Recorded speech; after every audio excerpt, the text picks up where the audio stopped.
Siz ham bo'yingiz o'sishini, siz ham bo'yingiz baland bo'lishini, ko'rkam inson bo'lishingizni xohlaysizmi?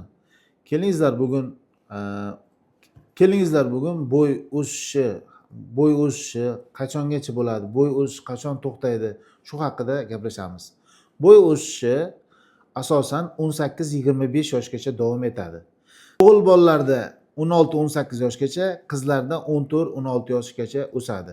Ba'zi holatlarda o'g'il bolalarda 20-21 yoshgacha bo'y o'sishi davom etadi. Bu nimani anglatadi? Bu qo'l, oyoq, uzun naysimon suyaklar, kichik naysimon suyaklar sohalarida o'sishi hisoblanadi. Ya'ni suyaklanish jarayoni, tog'ay qismidan suyaklanish jarayoni hisoblanadi.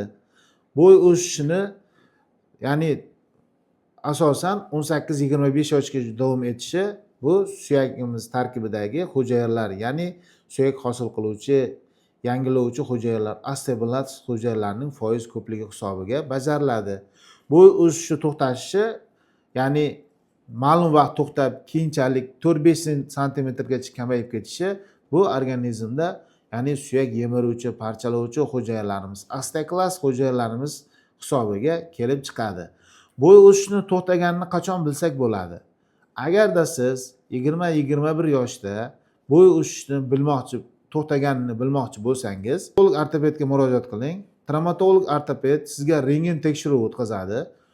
Son sohasi, boldir sohasi, bilak sohalarini tekshirib ko'radi.